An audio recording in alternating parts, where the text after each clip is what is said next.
Ya le prendí, Ah, ok. ya le prendí. Hay algo muy importante en lo que yo me quedé y quisiera agarrar de allí. El paso de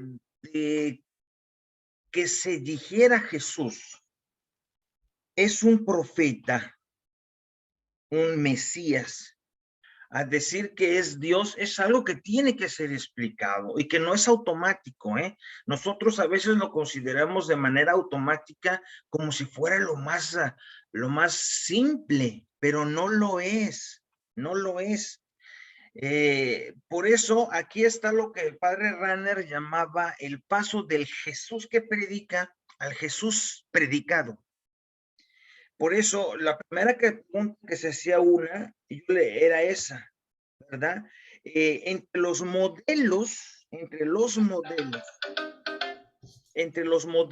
de Mesías que existían en el bagaje cultural de la religión judía, de la cual pertenecían el mismo Jesús también, tenía diferentes modelos. ¿Por qué? ¿Por qué insisto tanto en que no se podía pensar que fuera Dios? Porque de entre los modelos que escogieron, agarraron el menos creíble de Dios. O sea, sí existía en la tradición judía el modelo del logos de Yahvé, por ejemplo, que podría más o menos como decir un poquito la sabiduría divina que influyó ya en los libros pues, de los proverbios, en los libros, algunos libros de la sabiduría, que ya influye y el pensamiento griego. Pero lo más curioso es que la opción que hicieron interpretativa por el Mesías de Jesús no fue ni es rey, ni es el logos de Yahvé, ni es la sabiduría divina, que sí tenían esas posibilidades, las tenían, existían.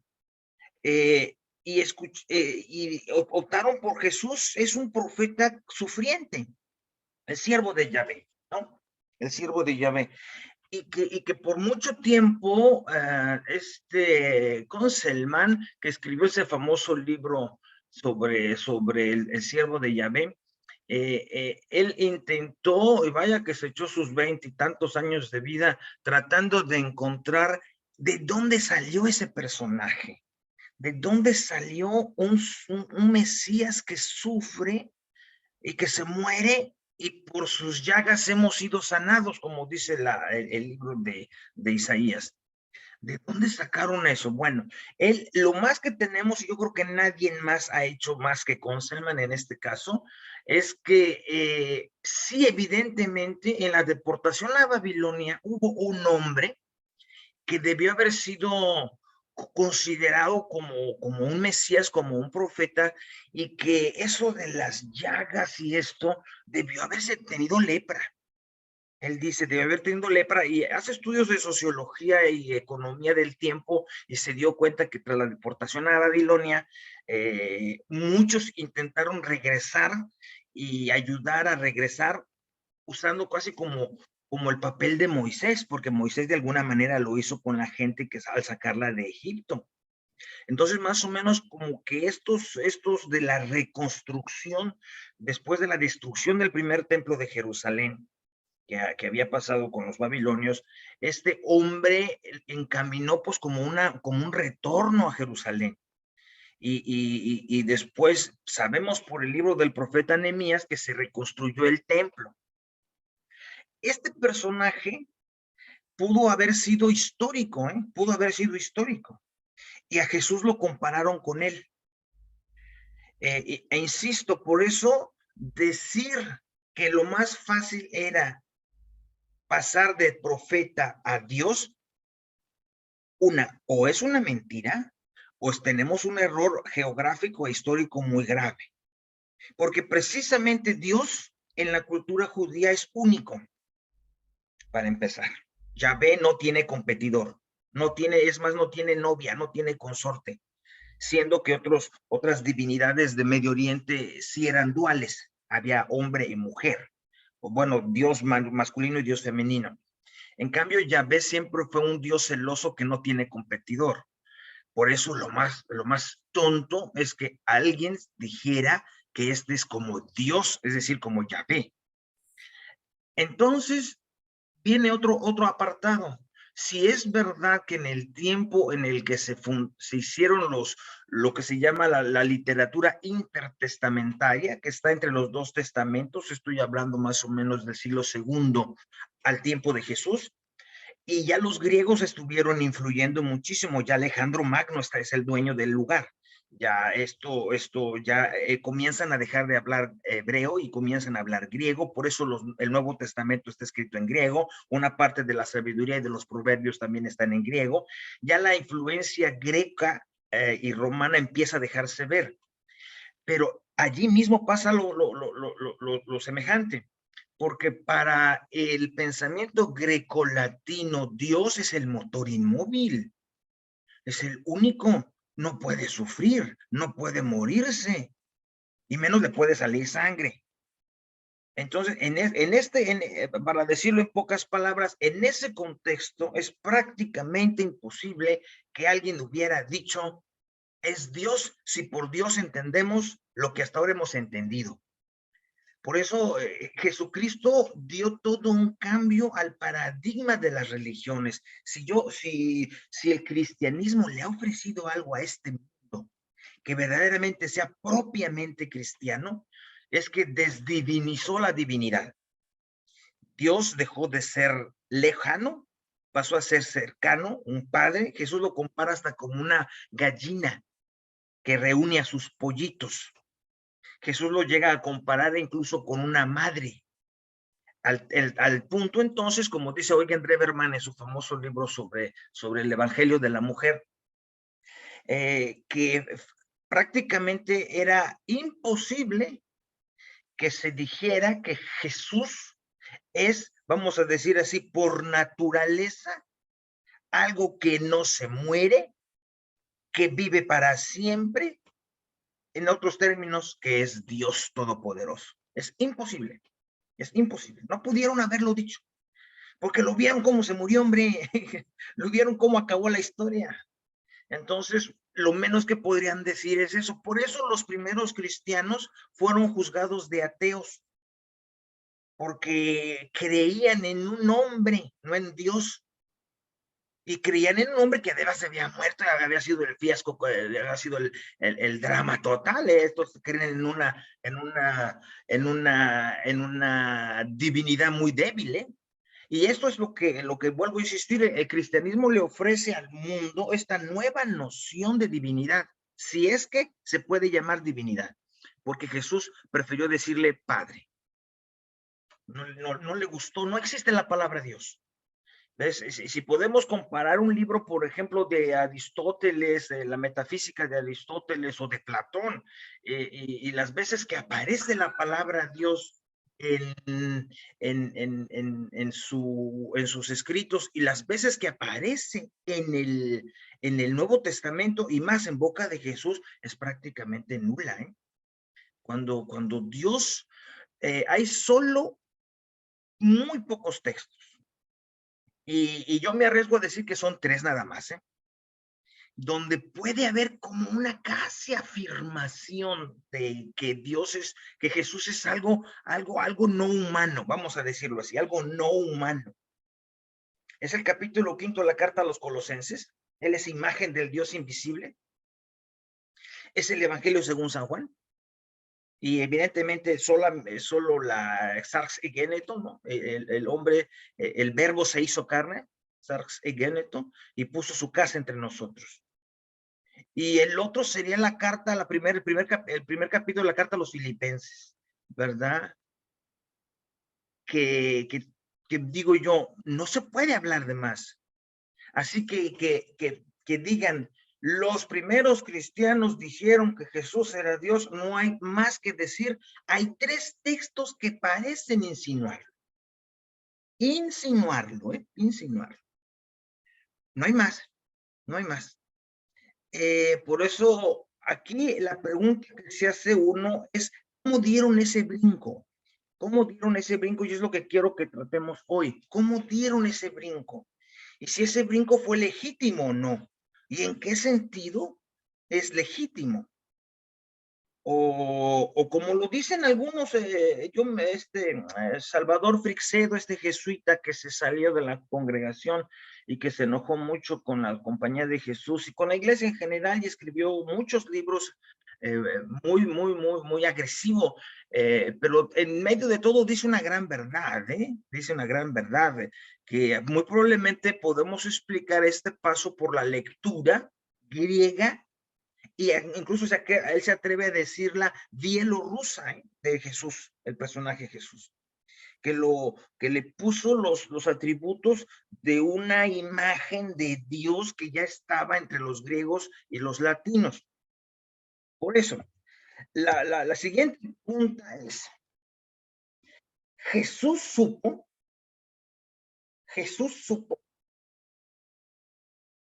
él podía decir, yo soy Dios. Y si dijo esto, dijo, yo soy la segunda persona de la Santísima Trinidad. Oye, entonces que sabía que había tres, ¿verdad? Si esto lo dijo o lo dijeron sus seguidores, y una de dos, o somos cristianos y afirmamos como la Iglesia Católica lo ha afirmado en los concilios que Jesucristo es verdaderamente Dios y hombre, y si Jesucristo entonces es un hombre, su conciencia humana es como la de todos los hombres y la conciencia humana es evolutiva. Nosotros nunca acabamos de saber quiénes somos, Por eso decía Heidegger que habrá que esperar a la muerte. El hombre es un ser para la muerte. Es en la muerte cuando más o menos sabríamos. Otras opiniones, yo pienso en la del profesor Edward Schillebeeck o también la de Walter Casper, que piensan que a lo mejor Jesús tuvo plena conciencia tras la resurrección. Personalmente, yo no puedo saber y no sé si le pueda preguntar a alguien que lo vio después de resucitado si ya sabía que era Dios. Tenemos unos textos, así es necesario que sirva a mi Padre y a tu Padre, a nuestro Dios, a María Magdalena, ¿no? Es necesario que vuelva. Sí, tenemos eso, pero eso quiere decir que una persona, en este caso la persona humana de Jesús de Nazaret, la naturaleza humana de Jesús de Nazaret, es plenamente consciente de lo que significa ser Dios. Yo casi me arriesgaría a preguntar a cualquiera de los que estén oyendo si usted sabe quién es usted. Si de veras ya sabe. Porque la conciencia humana avanza, es evolutiva. Y a lo mejor mañana somos diferentes. Y a lo mejor en 5 años nos vamos a enterar que somos capaces de hacer algo que ni nos imaginábamos que éramos capaces de hacer. Yo hace unos años pinté.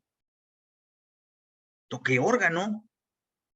Y si me dices a mí que si yo soy organista, hoy te digo que no. Que si soy pintor, te digo que no. Porque eso pasó en una historia de mi conciencia evolutiva, pero yo tomé una decisión de no volver a hacerlo y se acabó.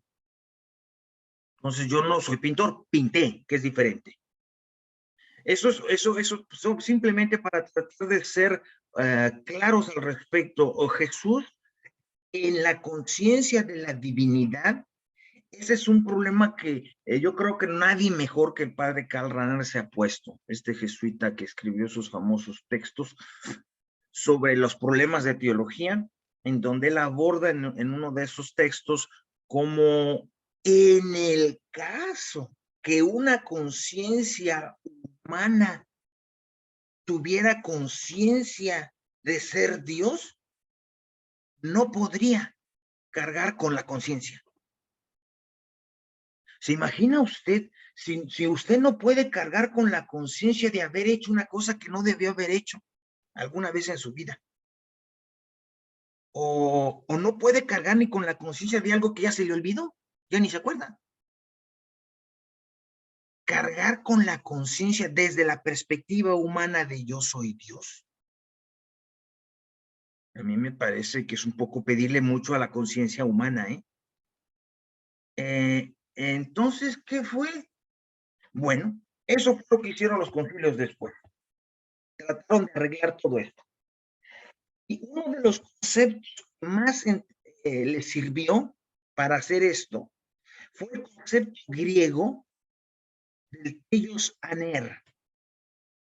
Los griegos sostenían, ustedes conocen la mitología griega, desde luego, por ejemplo, no lo sé, Zeus tiene unos hijos que son semidioses, ¿no? Y algunos los envía al mar, Poseidón, a otros lo envía a la tierra, Prometeo, etcétera. Entonces, en esa concepción mitológica, pues ahora sí que les cayó re bien el concepto. Ahora sí que les gustó. Pero eso no lo dijo Jesús, ¿eh? Ellos utilizaron eso que ya era ese Dios humanado, de ellos, Aner, les cayó como anillo al dedo, pues, para tratar de explicarse qué era Jesús, porque lo que habían vivido con él no probaba que fuera Dios, porque lo habían matado. Dios no se puede morir. O cambiamos todo lo que significa Dios, o Jesús no es Dios, porque Dios no se muere. Pero si es una verdad y es un dato histórico y es además una cosa que tenemos en la tradición escrita y hablada de que Jesús fue muerto, resucitado y enterrado además, pues entonces, pues así como Dios, no puede ser. O sea, o cambiamos lo que entendemos por Dios, y eso es lo importante, cambiamos lo que entendemos por Dios, o simplemente le quitamos esa palabrita a Jesús. Porque si cambiamos, tendría que ser algo más o menos así. A partir de que Jesús, el cristianismo lo promueve como Dios, entonces Dios sí se muere. ¿Cuál es el problema que tenemos con eso? Que somos muy griegos, ¿eh? Somos muy griegos, somos muy romanos, alma, cuerpo y todo eso. Somos muy griegos y somos muy romanos. Y en los griegos y en los romanos, la muerte era el final. Pero precisamente es lo que Jesús trata de decirle al mundo, que la muerte no es el final. Que morirse no es acabarse. Entonces, si morirse no es acabarse, ¿Dios se puede morir? Claro que sí.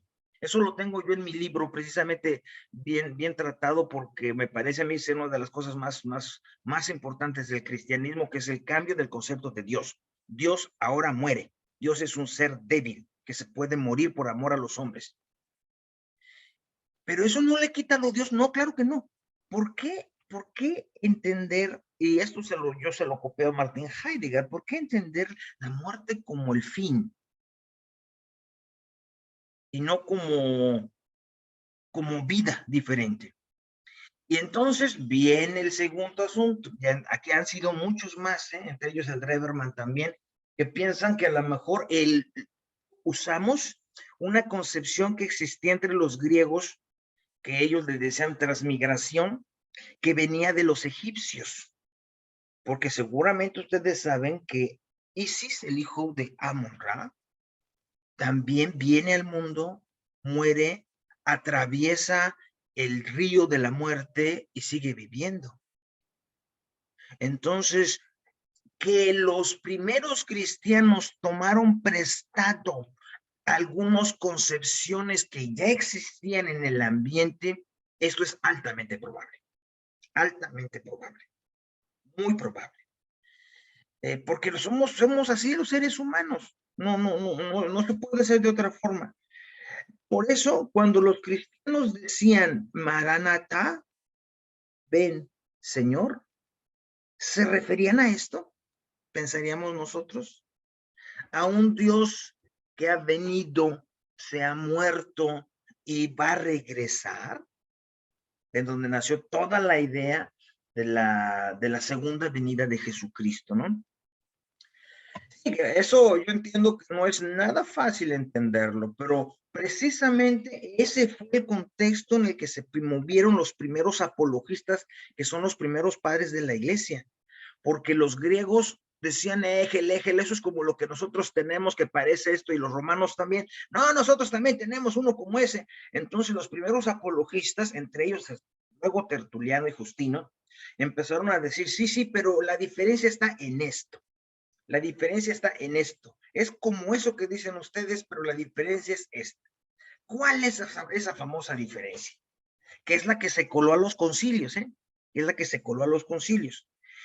Antes de hacer la descripción de los concilios, que usando toda esta concepción, intentaron de alguna manera decirlo en palabras grecorromanas, pero decirlo con las diferencias de lo que ellos estaban pensando, que no era igual que lo que decían los griegos o los romanos.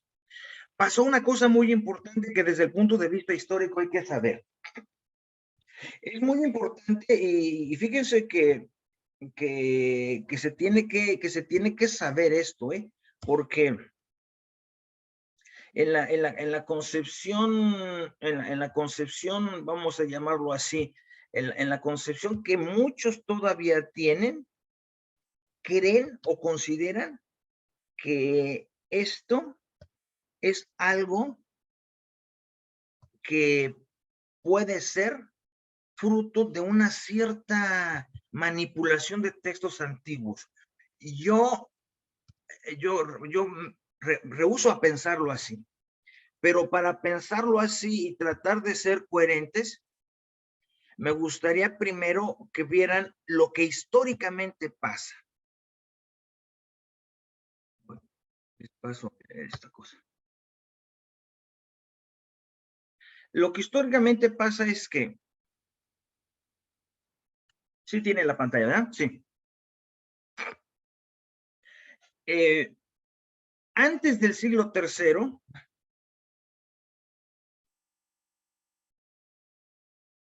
voy otra vez. Antes del siglo III, la posibilidad, vamos a ver, decir, que los primeros cristianos existieran, dependió totalmente del Imperio Romano y de ¿qué le pasa? Ah, ok. Eso lo podemos hacer así, para que lo puedan ver.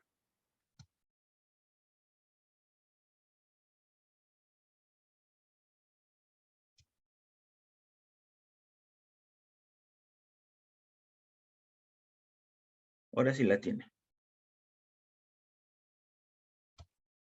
Cuando los primeros cristianos empezaron, vamos a decirlo, a desarrollarse, ¿qué pasa? ¿No saben ustedes? Ah, ya sé.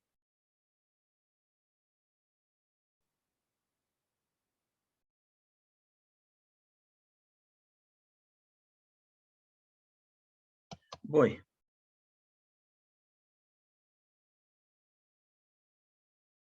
Cuando los primeros cristianos empezaron más o menos a organizarse, hay un dato fundamental y no hay que olvidarlo.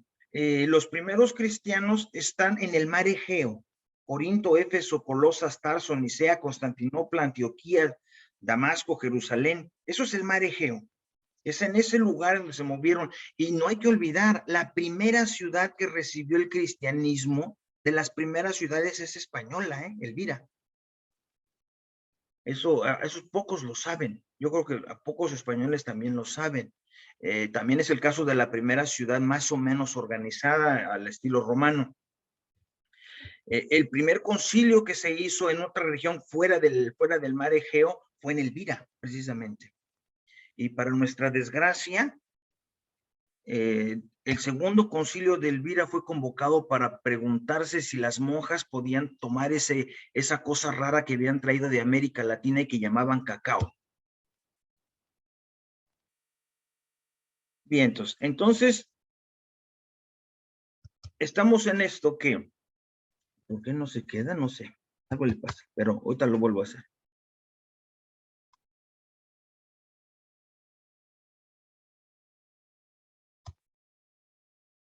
Bien, estamos entonces, en este momento, Hay una cosa que va a ser básica para entender la historia del cristianismo y que yo se las pongo más fácil. Santiago se queda en Jerusalén, el hermano del Señor. No sabemos si era hermano de carne, en los evangelios lo presentan como el hermano del Señor. Pedro lo llevan a Roma, se queda en Roma. Pablo se dedica al Asia Menor. En el año 70 sucede la destrucción del templo de Jerusalén. Y es en ese año cuando la sede cambia a Roma, porque Pedro está allá y ahí lo van a matar. En ese año, la concepción del Domus Ecclesiae dejó de existir. Pablo, si ustedes se dan cuenta, Pablo siempre dice a la iglesia que se reúne en la casa de Débora, a la iglesia que se reúne en la casa de Santiago, paz y bien en el Señor. Así es que así empiezan sus cartas. Él le dirige a la iglesia que se reúne en casa de. La primera concepción de iglesia que hubo fue la casa de la iglesia, el Domus Ecclesiae. Dios no tiene casa para los cristianos. El templo no es casa de Dios, es fundamentalmente la casa de la iglesia donde se reúnen los que creen en Jesucristo y van a cenar el pan partido como se los enseñó. En ese momento, después de la destrucción del templo de Jerusalén, que fue fundamentalmente un acontecimiento caótico y que hay que reconocer, esto es lo que nos hace datar los evangelios. Texto que no menciona la destrucción del templo de Jerusalén es porque fue escrito antes. Texto que la mencionas fue tiempo después. Se empezaron entonces a construir dos focos fundamentales de teólogos primeros de la iglesia. Uno está en Alejandría, Egipto, otro está en Antioquía, hoy Siria. No hay que olvidarlo, Siria es más viejo que en cristianos que toda el África y que toda la Europa, ¿eh? Ideas como el celibato que sale de Egipto pasando por Platón comienzan allí. Nadie se iba a preguntar sobre eso antes, ¿eh? Es en esa época, entre el 80 y el 100, cuando empiezan a hablarse de orden, episcopos, presbíteros y diáconos. Pero hay tantas órdenes que algunos se llamaban, por ejemplo, lapsi. Esta es la orden de los lapsi. Era de la orden de los que habían abdicado la fe y regresaban. Y otros eran los que estaban haciendo penitencia para poder recibir la comunión, la orden de los penitenti.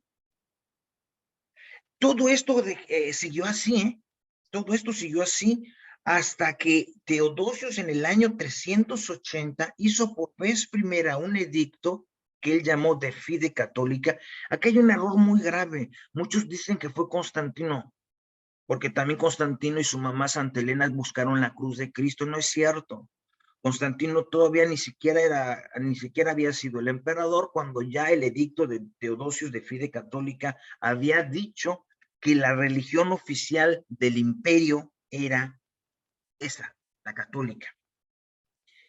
Muchos nos hemos preguntado por qué no dijo cristianos, sino católicos, porque tradujo Catholos para todo el mundo, y como el mundo era el suyo, dijo, aquí la religión para todo el mundo, que era el suyo, lo que es el Imperio Romano, pues va a ser así.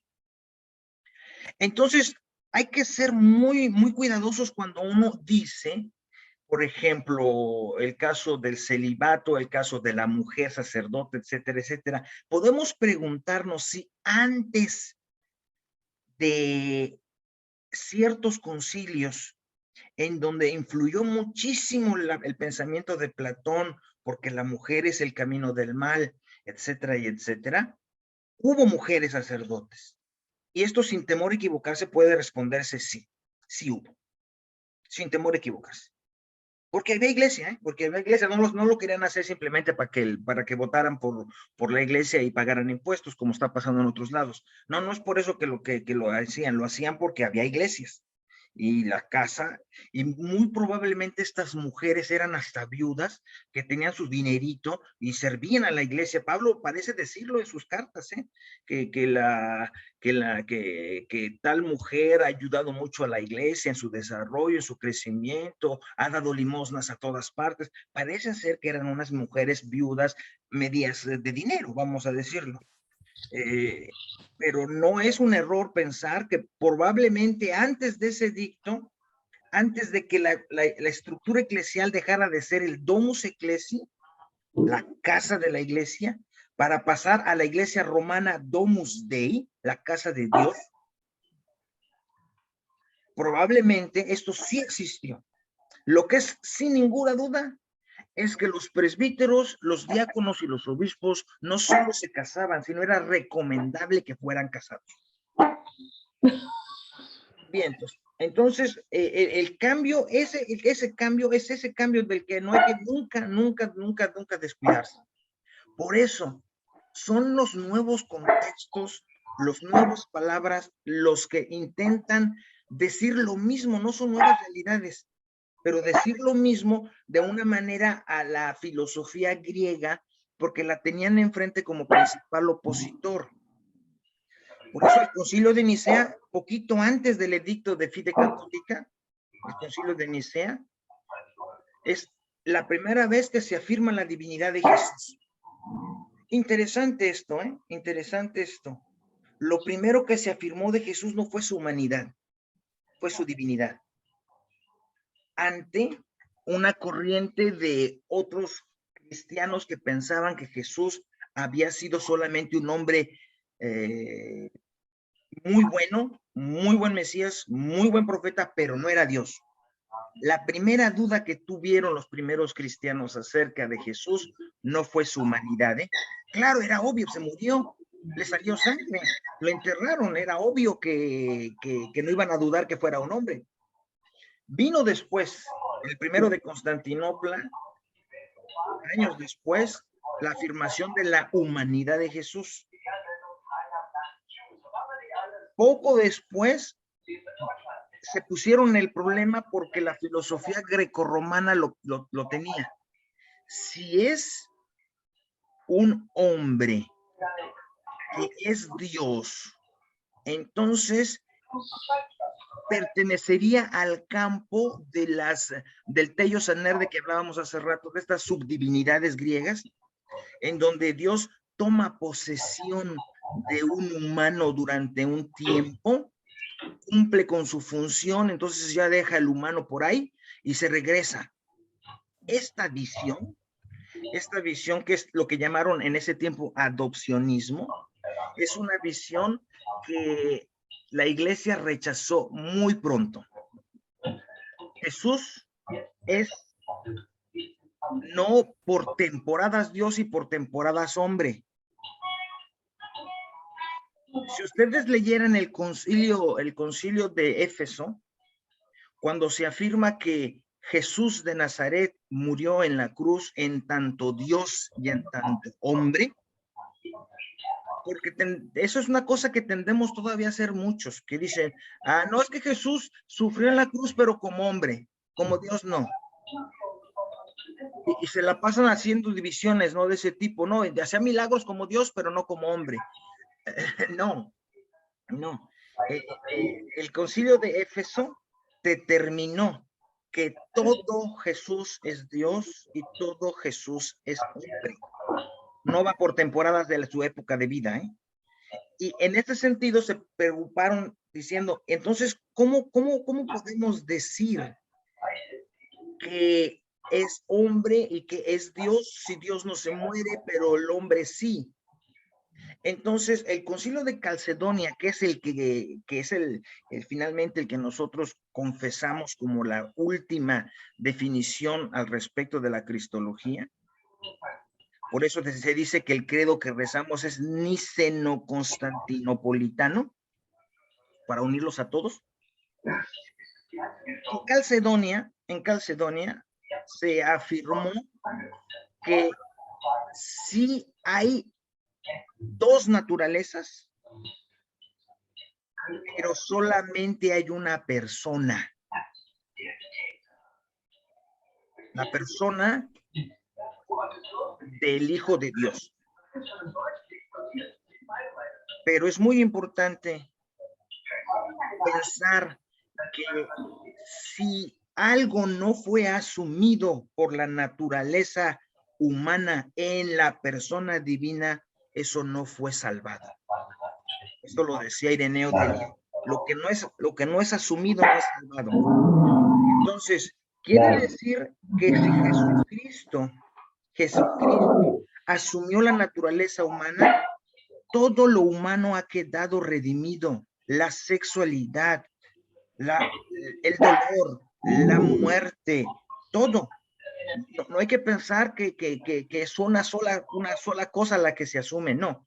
Todo el hombre ha sido redimido, todo el hombre ha sido salvado, y en el hombre va el dolor, la muerte, el sexo y todo.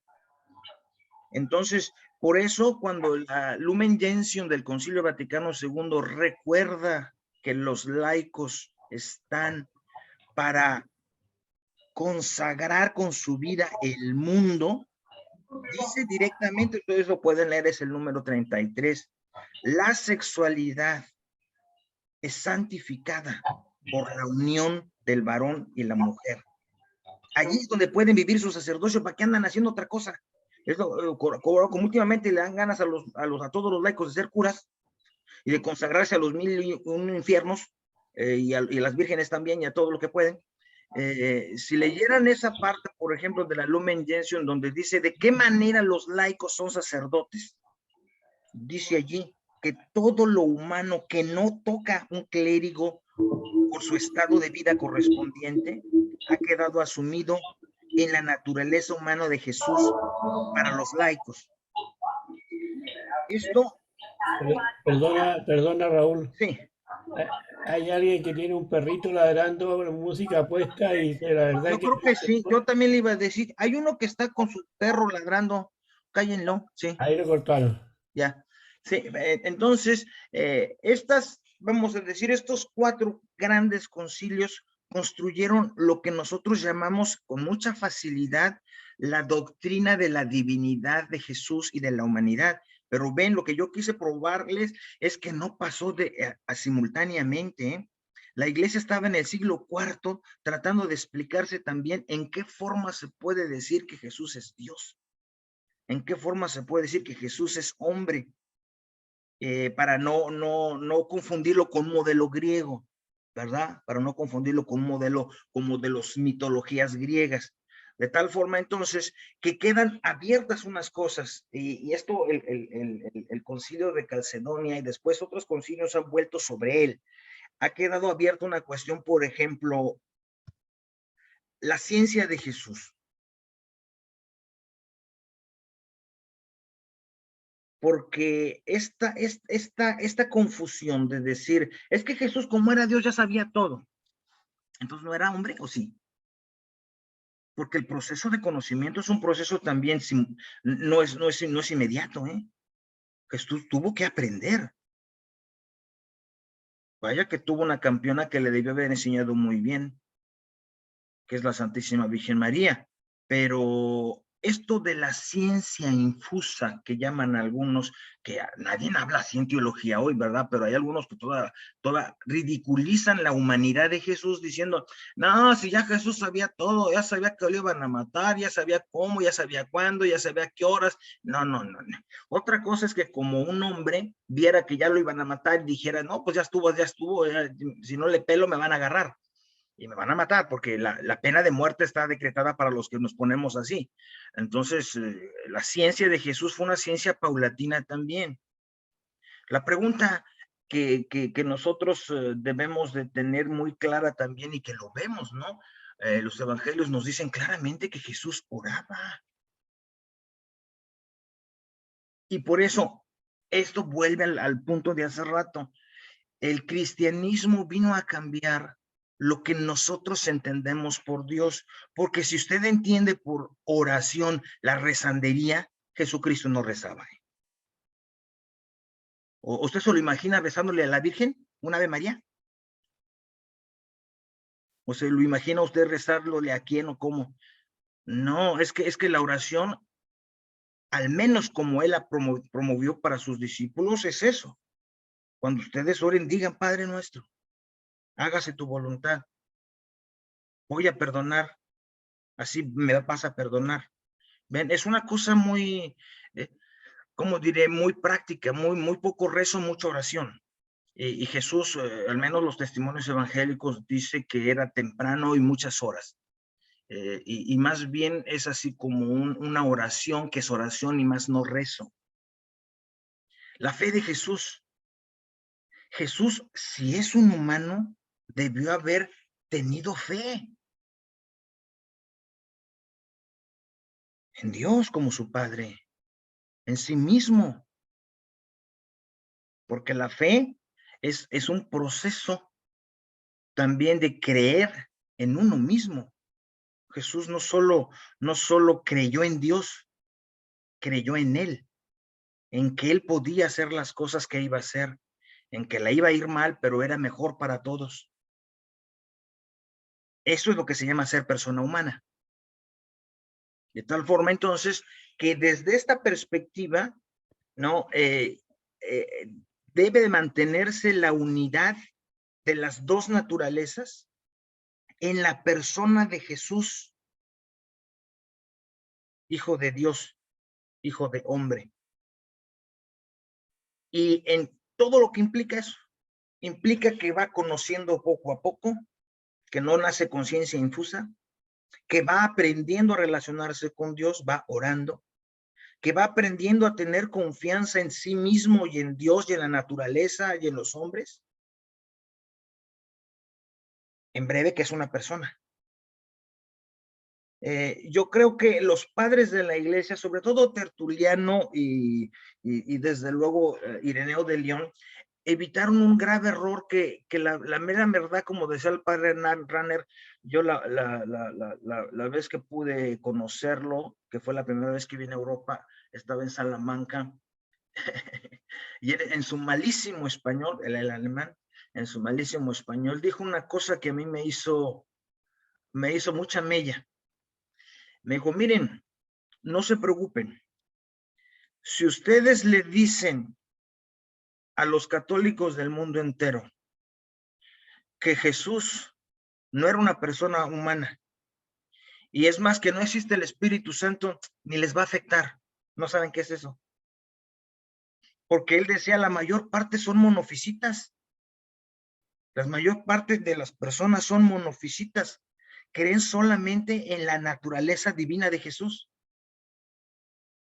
No creen que es como ellos, no creen que es como uno de nosotros. Son monofisitas, como una herejía del siglo II, ¿no? Son monofisitas, dicen, no, el cristianismo no ha sabido integrar la divinidad y la humanidad de ese hombre que nosotros profesamos como Dios, y vivió concilios haciéndolo, luchando, por eso se murió hasta mucha gente, porque también se hacían guerras, pero lamentablemente al paso del tiempo, a los años que estamos viviendo, decía él, en el siglo XX, nosotros creemos en él como si fuera más bien eso, un héroe mitológico de la mitología griega. Por eso empecé yo con esa parte. Creemos en él como si fuera eso, un héroe mitológico. Y luego ya cuando ve uno los señores de las misericordias y tantas cosas que hacen de él, como esa misma foto que está allí, que yo no puse porque a mi secretaria le gustan, hombre, esto es más como un personaje intergaláctico, ¿no? Que anda así como, pues sí, ¿no? Pues sí, él viene de la luna, es un intergaláctico, él no es humano y anda cargando el sol en la mano, o sea, esos tratos en relación a la persona de Jesús le han deshumanizado totalmente. Y por eso mismo nos hemos perdido una gran parte del mensaje cristiano que por lo pronto insiste que será muy Dios, pero como Dios se murió, como Dios humano vivió, y que si eso solamente lo hace el cristianismo es por eso, porque eso es lo que le ha querido dar al mundo el cristianismo. Y a veces no nos lo tomamos en serio, hacemos del cristianismo una religión como las otras, una religión donde hay un Dios intergaláctico que viene, una religión en donde Dios no se muere, Dios no sufre, Dios no le pasa nada, está en los cuernos de la luna. Es el motor inmóvil de Aristóteles, pues. Es el motor inmóvil de Aristóteles. Entonces, es un poco a lo que yo quería llegar hoy, que es el proceso de cómo más o menos se llegó a tener esto que nosotros llamamos un dogma hecho.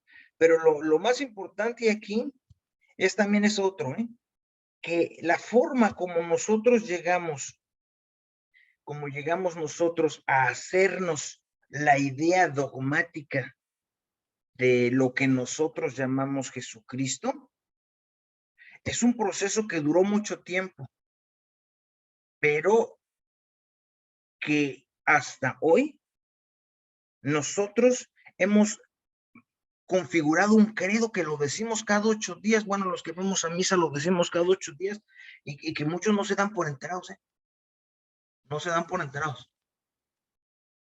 Se dan por enterados que decimos Dios de Dios, luz de luz, Dios verdadero, pero no decimos engendrado, no creado, ¿no? Ojalá que esto ayude un poco para más o menos tener la visión completa de cómo la cristología se transformó dejó de ser la cristología que nosotros llamamos bíblica y pasó a ser la cristología que nosotros llamamos dogmática. No es que el dogma esté mal, el problema es que si nosotros no interpretamos el dogma de una manera correcta, a sabiendas de lo que quisieron decir en su momento los teólogos que lo formularon, y a sabiendas también de que la formulación que nosotros tenemos del dogma está hecha en otra lengua. Eso es el fin, con eso te quiero terminar. Ese es el fin de todo. Fíjense que lamentablemente así es. El dogma que nosotros conocemos de los 4 primeros siglos es un dogma que está hecho en griego, que está hecho un poco en el latín antiguo. Entonces, que el problema real está en que perdió su anclaje fundamental en la tradición oriental. Y al perder esto, pues lamentablemente perdimos mucho. O sea, hoy hablamos griego cuando profesamos la fe, y un poco latín, y es una pena que hayamos perdido nuestro anclaje en Oriente, en el mar Egeo. Nosotros, nuestra fe es un producto del Asia Menor. Por eso, si alguien supo de inculturar el evangelio, fueron los primeros cristianos. Y es una pena, insisto, que a veces nosotros pensamos más como griegos o romanos, alma, cuerpo, cielo, tierra, y hablamos de esa manera que dicen, no, qué bárbaros, o sea, ¿dónde quedamos? ¿Dónde hemos dejado esto? Porque esto no es la forma como hablamos los cristianos. Los cristianos hablamos en lenguaje en donde no hay un alma y un cuerpo, sino un cuerpo inmortal y un alma incorporalizada. Los cristianos hablamos de otra forma, o deberíamos de hablar de otra forma, pero el punto es que no lo hacemos. Muy bien. Ustedes dirán.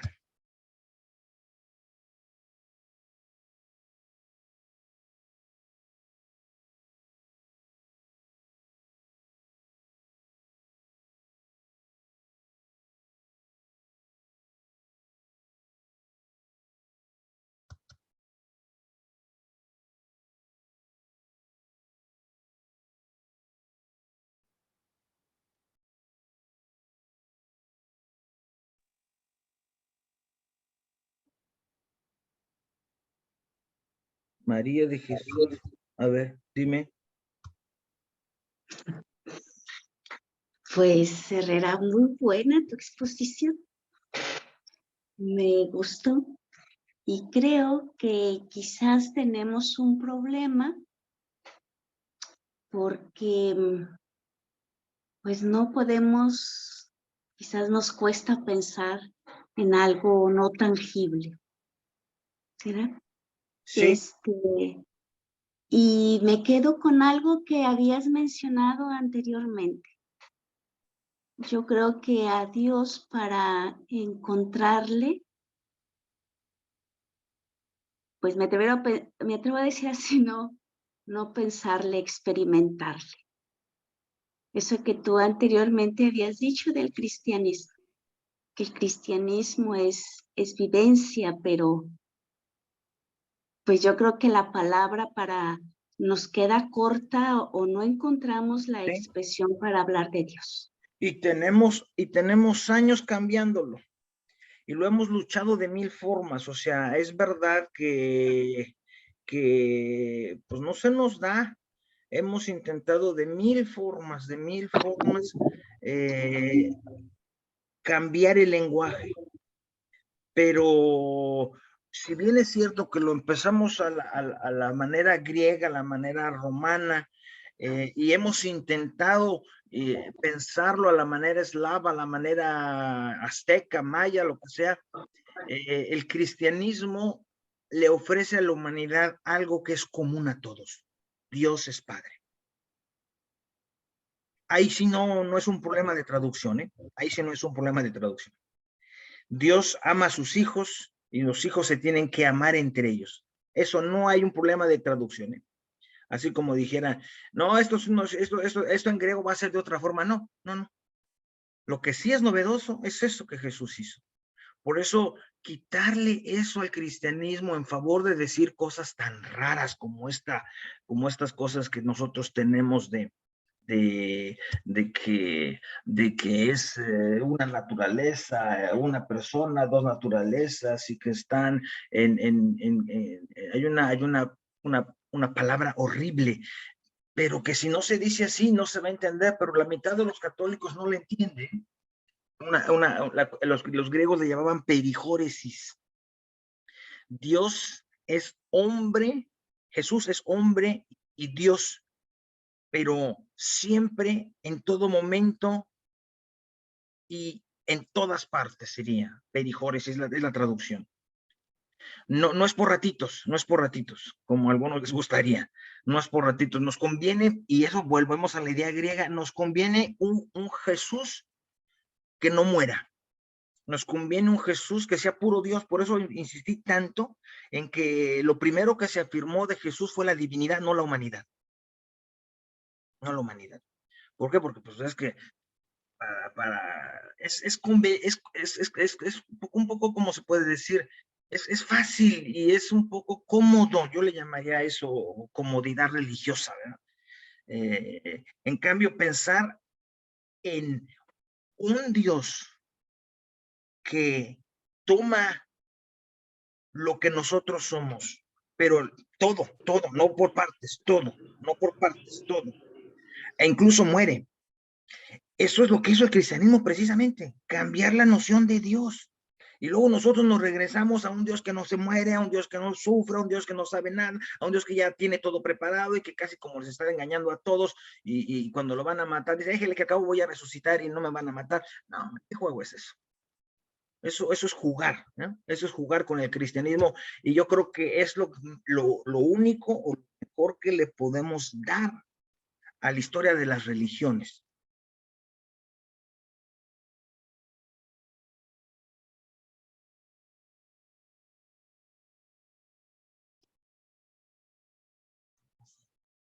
Bueno, Dime. disculpe.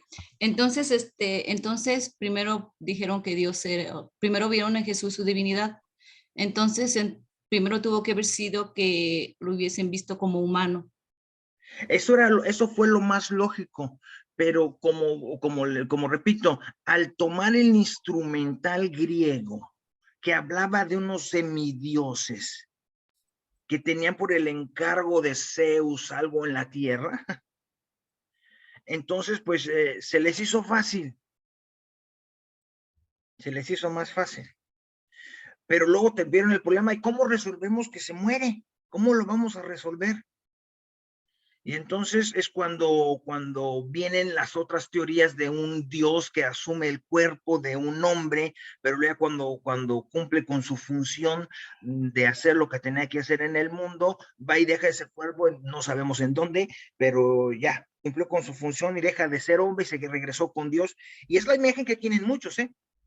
Es la imagen que tienen muchos. Mira, si quieren, yo les pondré una pregunta a cualquiera de ustedes. ¿Me pueden decir dónde está el cuerpo de Jesús de Nazaret?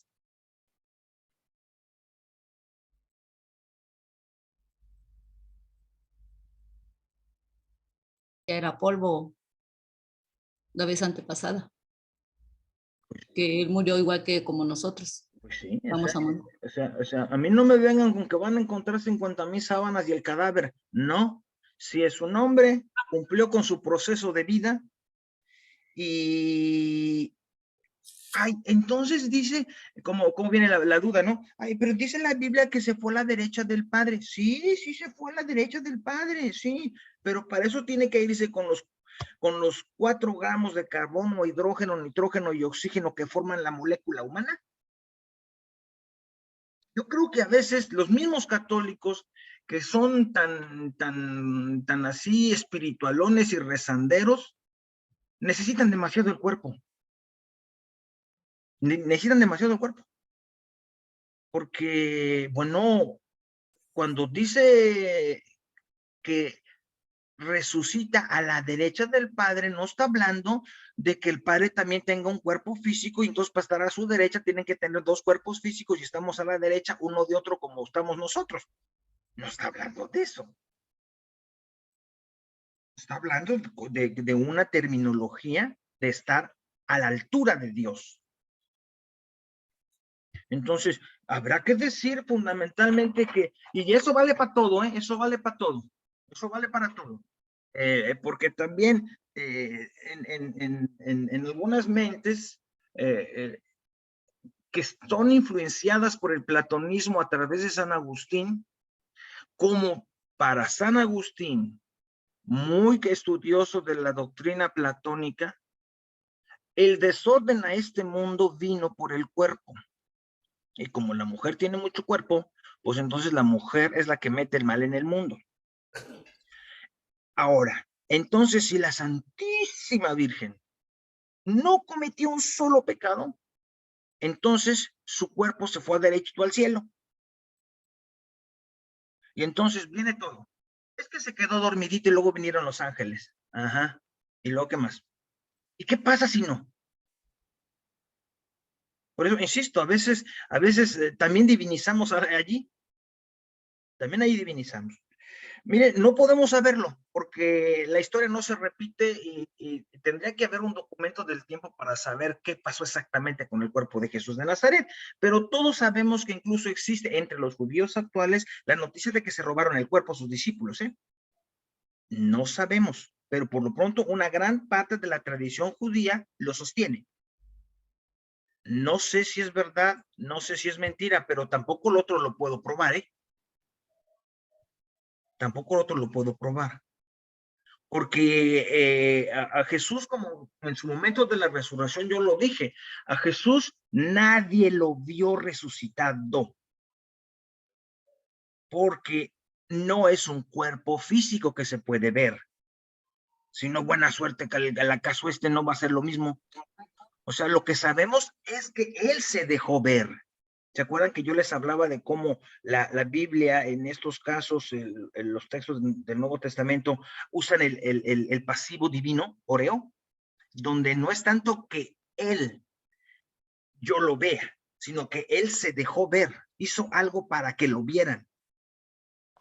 Pero eso no quiere decir que fue una visión como yo estoy viendo ahorita estos libros que tengo aquí. No es eso. Por eso es otro tipo de vista. Es otro tipo de vista. Que por eso no hay ningún texto que diga que alguien estaba allí cuando vio que resucitó. No, lo ven resucitado. pero lo ven como pescador, lo ven como amigo que camina con ellos por el camino de Maús, lo ven como alguien conocido, al cual pueden relacionar con el Jesús de Nazaret. Pero no dice que alguien estuvo viendo. O sea, la resurrección no puede verse porque es un acontecimiento metahistórico. Ni la tuya, ni la mía, ni la de la Virgen, ni la de Jesús. Necesitaríamos estar con la experiencia metahistórica, pero nosotros mientras estemos en esta tierra y vivamos como vivimos, nosotros para conocer todo nos entra por tercera dimensión, alto, ancho y profundo. Todo, somos así, todo nos entra por los sentidos. Si no hay algo sensible, no lo podemos conocer.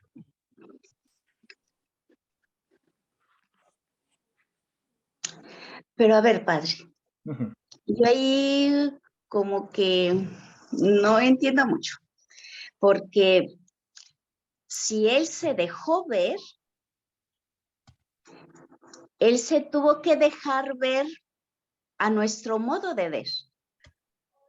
Y a nuestro modo de ver es un cuerpo. Sí, sí, sí, pero si él se dejó de ver a nuestro modo de ver, eso quiere decir que él hizo algo para poder reconocerlo. ¿Estamos de acuerdo? Como partir el pan. Como partir el pan. Nadie parte el pan como Jesús. Pero entonces es un cuerpo resucitado.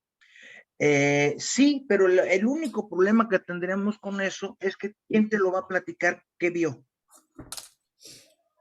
No sé si han visto, los textos de la Biblia son muy profundos en eso y dicen, nosotros lo hemos encontrado en el camino. Y otros dicen, también se le apareció a Pedro. Y otro dice, María Magdalena vino y dijo que ella lo vio. ¿Ves? O sea, no están las descripciones. Dicen que tuvieron una experiencia que los hizo caer en la cuenta con que está vivo. La cuestión es esta experiencia es una experiencia tridimensional como la que vemos cuando vemos los cuerpos que son tridimensionales. Eso es lo que está en juego. O el hombre ante una actividad divina puede ver de otra forma. Porque aquí tendría que haber dos formas solamente. O bien, podemos ser capaces, de lo cual yo me dudo mucho, de decir que Jesús nos ha... Y eso fue lo que pasó en la Edad Media, ¿no? Que decían que habían entrado como en un trance. Lo llamaban los ojos de la fe. Y que al entrar en el trance, habían vístolo. Pero ese mecanismo deja muchas dudas. Porque cualquiera que tiene una experiencia, su experiencia es única. ¿De veras ustedes creen que es posible narrar las experiencias? A cómo se vive, no. Nunca. Eso es lo que yo voy. Y yo quería llegar a eso. Mira, Paul Ricoeur en su famosísimo libro que se llama Pensar la Biblia, tiene un artículo al respecto en donde él, como muy bueno que es, hace uso de toda la filosofía que sabe para hablar de este fenómeno.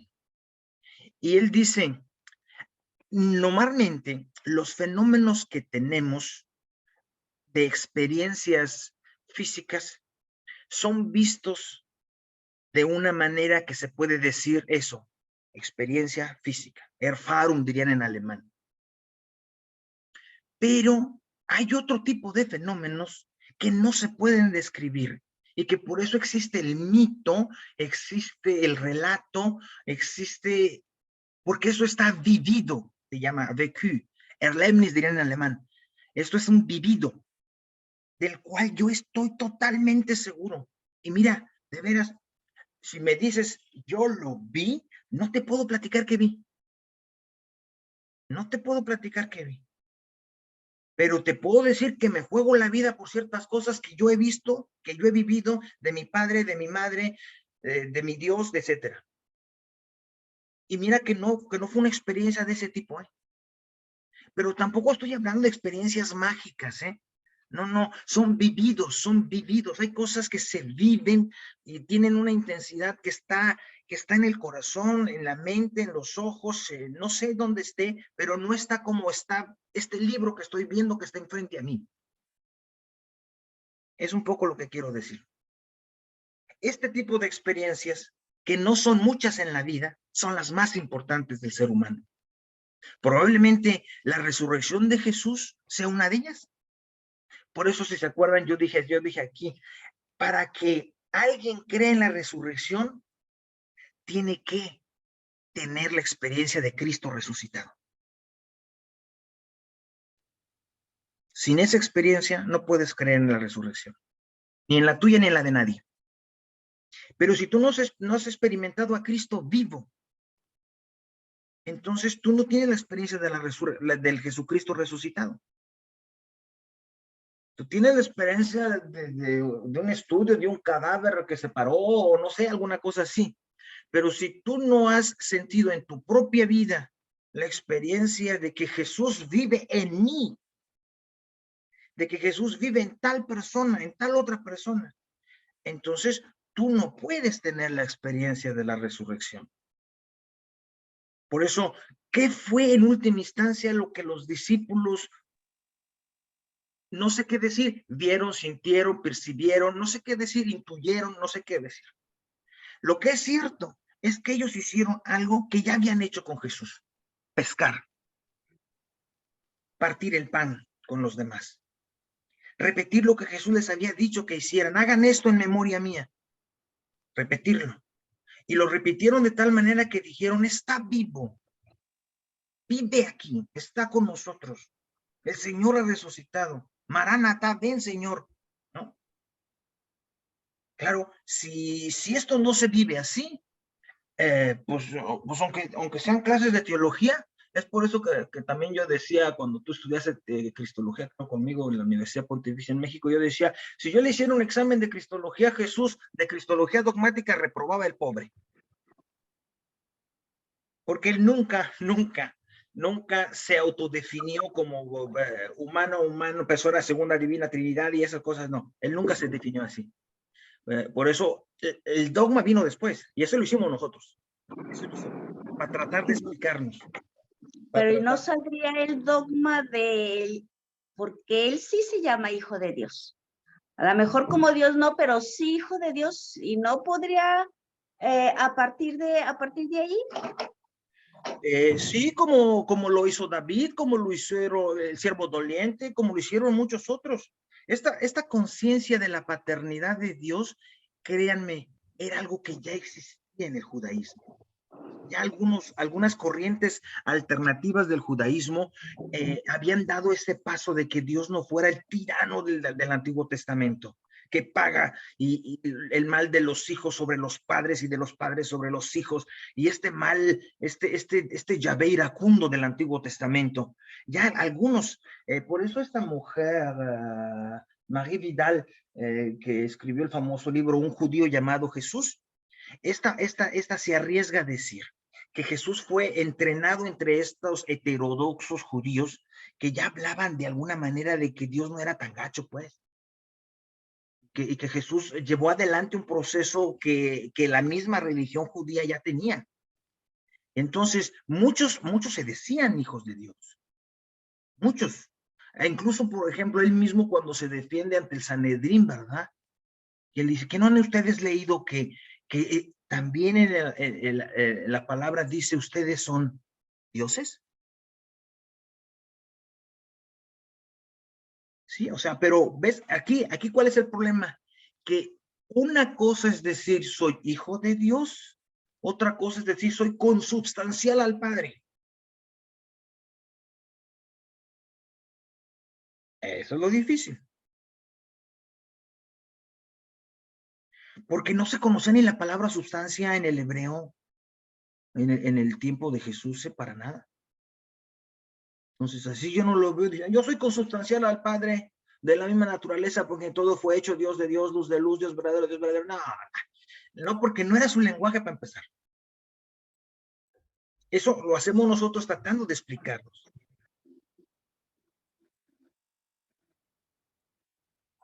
Pero tengo entendido que lo de consustancial viene más o menos en el siglo III. Sí.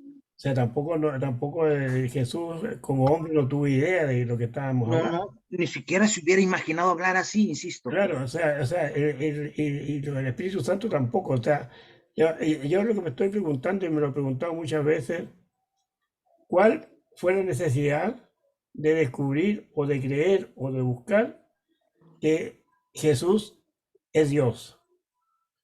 Yo lo veo más bien en una forma como un impulso a las necesidades del derecho del instinto de dominación, de buscar una explicación sobrenatural a cosas que de hecho se pueden definir después, pero que en ese momento yo creo que se le inventaron. Porque Jesús, como tú bien has dicho, nunca lo dijo. Otra cosa que dijiste recién, hace poco rato, es que la Virgen María habría educado muy bien a Jesús. Yo no creo que no. O sea, yo creo que, porque si no, no lo habría ido a buscar creyendo que estaba loco. Entonces, hay una serie de contradicciones. Creo que la vida humana de Jesús es tan humana y es tan interesante y enseña tanto que muchas veces la gente busca una explicación divina donde lo hay por deducción que lo podemos sacar después, pero que en ese tiempo yo creo que nadie lo entendió. No. Y mira, yo hace muchos años hice una conferencia sobre este punto y yo me acuerdo que yo traté de decirlo así. Jesús lo que ha hecho es decirle al hombre de lo que es capaz. Eso, ahí sí. Y es capaz incluso de ser Dios. Por eso Federico Nietzsche se bronquea tanto con esto. Y por eso incluso él tiene libros que yo diría son casi místicos, ¿eh? Lo que pasa es que ni lo han leído muchos y se pelean y dicen cosas que ni han leído, pero no, este hombre tiene unas páginas hermosísimas en donde lo que dice es un poco lo que estamos diciendo. ¿Qué ganas de ser Dios yo, pues? ¿No? Y me lo ganaste, ¿no? Pero en el fondo lo que Jesús está diciéndole a los hombres, a ti y a mí y a todos, miren, ustedes son capaces de esto. Y más. Sí, Por eso la revelación no es solamente la revelación ¿cómo decir? De Dios. También es la revelación del hombre. Jesucristo es desde el punto de Dios lo que es Dios para el hombre, pero desde el punto del hombre lo que es el hombre para Dios. Revela las dos cosas. Y eso hay que creérselo, ¿eh? Hay que creérselo. Hay que creérselo. Es que los evangelios, yo encuentro que es una enseñanza directa al hombre para que viva entre los hombres. Y de ahí nosotros después se ha ido sacando por deducción o por inspiración o como quieras llamarlo, ya a una religiosidad y a una sublimación de cosas que muchas veces yo creo que Jesús no las dijo. En el caso de la Eucaristía, por ejemplo, ¿no? El caso de la Eucaristía, una cosa curiosa que hay es que en la religión judía había o hay todavía una acción religiosa en la cual se hace primero la bendición del vino y después del pan. Sí. Hace al revés. Jesús Sí. hace primero el pan y después el vino. Hay cosas que todavía están un poco en nebulosa que no se han podido, creo, pero, o sea, yo no he encontrado alguna explicación sobre eso. No, Pero y lo es que que más me llama la atención es que yo no, o sea, pensar que Jesús hizo toda su prédica sabiendo que lo iban a matar y que poco menos que se deleitaba con esa cuestión, con todo ese sufrimiento, eso no lo creo. no, es que ni siquiera la iglesia pide que sea así. Hay una cosa muy importante. Si bien es cierto, la conciencia de la progresión de la identidad de Jesús es una conciencia como la identidad que tenemos nosotros de nosotros mismos, que ya lo he dicho, es progresiva. Ahora bien, nosotros los seres humanos sabemos de nosotros mismos conforme vamos viviendo. Nuevas experiencias, nuevos conocimientos de nosotros mismos. Jesús de Nazaret debió haber poco a poco apropiadose su identidad también. O no era hombre, pues. Y entonces ya no somos católicos, porque el concilio de Nicea dijo que sí era hombre. Entonces, digo yo, aquí la cuestión está en esa, ¿no? ¿Por qué necesitamos que Dios sea como nosotros decimos? ¿Por qué no dejar que Dios sea Dios? Porque, vuelvo a insistir, me parece a mí que es muy cómodo decir, yo ya lo sé quién es, ya sé cómo es, ya sé quién es, ya sé cuánto es, ya sé, es más, ya sé hasta cómo resucitó y todo. Yo creo que no hay que ser tan alevosos, hay que dejar que Dios sea Dios. Y encuéntrate con Él y entonces ya lo veremos. Ya veremos si tú puedes decir quién es. Pero primero hay que encontrarse con Jesús. Yo sí creo que en este sentido la gran novedad del cristianismo está en que Jesús les dijo, Dios es nuestro Padre y para que lo conozcan a Él, me tienen a mí que soy un hombre. Se tienen a ustedes que son unos hombres. A Dios nadie, como buen judío, a Dios nadie lo conoce. Jesús lo sabía como muy buen judío. Nadie lo conoce. Pero el único camino que hay para llegar a Él es el hombre que Él hizo, la creación que Él hizo. Entonces, si esto no es la verdad que Jesús dijo, pues entonces, ¿qué dijo? ¿Y para qué nos estamos inventando una cosa que con el tiempo ha ido cambiando? Los concilios han ido y venido y la han ido reformulando la manera, porque hoy también yo creo que ya algún teólogo lo había propuesto, no sé si lo van a hacer, pero yo creo que ya llegó el tiempo de cambiar esos términos de consustancial al Padre, ¿eh? Esos términos de, ya nadie los usa. A ver, por naturaleza, ¿qué entienden? A ver, padre. A mí, a ver, o sea, trato de ponerme un poquito, pero yo considero yo entiendo que Jesús viene a manifestarle al hombre lo que debemos de ser. Sí. Pero yo considero que en nuestros tiempos, o ni nos hemos preguntado, o hemos humanizado tanto a Jesús que le hemos quitado esa parte, que quizás le hemos quitado esa parte de divinidad, que igual, ¿para qué lo necesitamos? Considero que ese es un riesgo, o sea, puede tener muchas aristas este tema. Y otro tema, otra arista pudiera ser, yo no sé si es un riesgo, ¿en dónde queda la Trinidad? A eso. Mira, yo aquí lo que digo es que no hay que tener miedo a eso. Precisamente Edward Schillebeeck, que escribió este famoso libro de Jesús, la historia de un viviente, él dice, y en ese sentido yo estoy totalmente de acuerdo, que no hay que hacer cristología de arriba para abajo, sino de abajo para arriba. Hay que comenzar con el hombre Jesús de Nazaret y Él nos va a llevar a Dios. Pero suponerlo antes es el error que a veces se tiene. Y aquí yo no creo verdaderamente que le hayamos quitado la divinidad. Yo al contrario, yo insisto, lo que pasa es que no sabemos quién es Dios. Y hablamos de Dios, vuelvo a insistir, con sus imágenes esas que parecen más bien un ser intergaláctico, ¿no? Que dices, bueno, pues aquí como que ya lo divinizaron demasiado, ¿no? No es suficiente con el crucificado, con el peregrino de Maús. Yo creo que no está desdivinizado, al contrario, yo pienso que si en algo está retrasada la reflexión teológica es en la valoración de la humanidad de Jesús.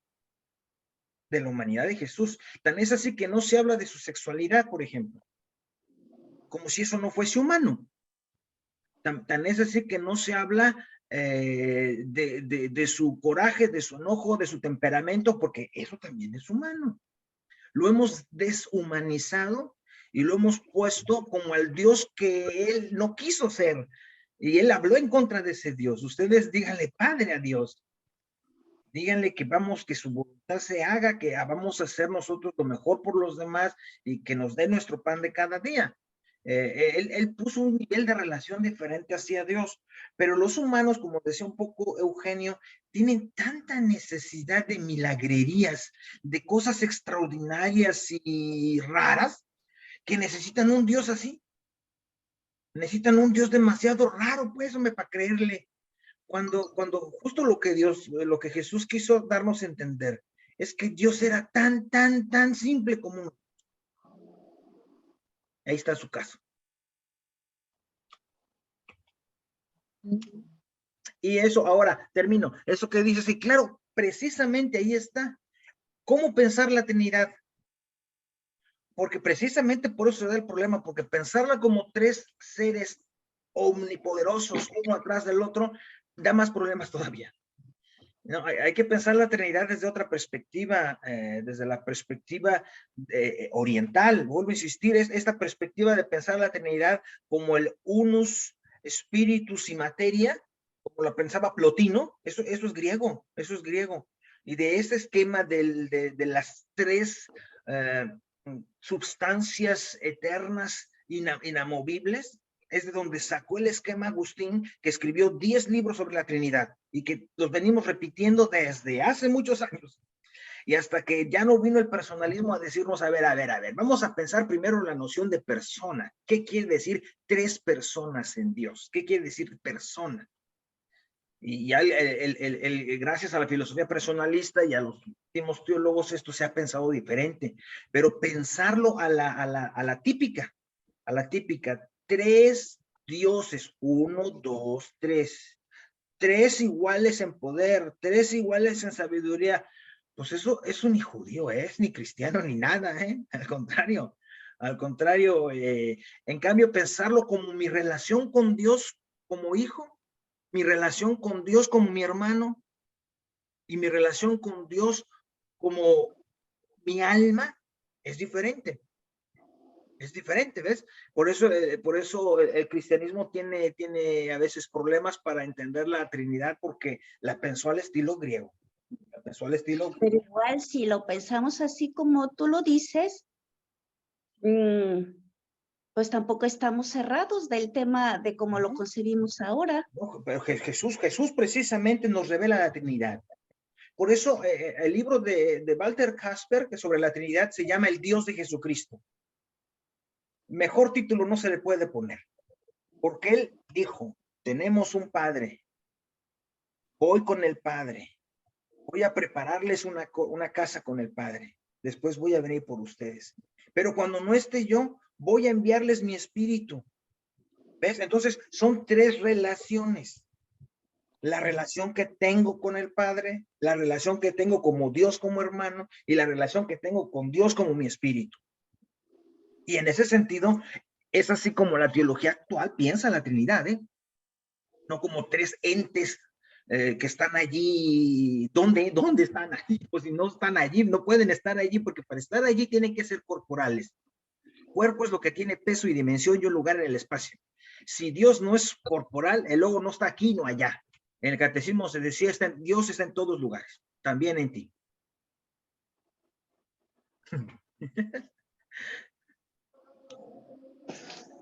Bueno, no se vayan a mojar. Aquí está lloviendo mucho.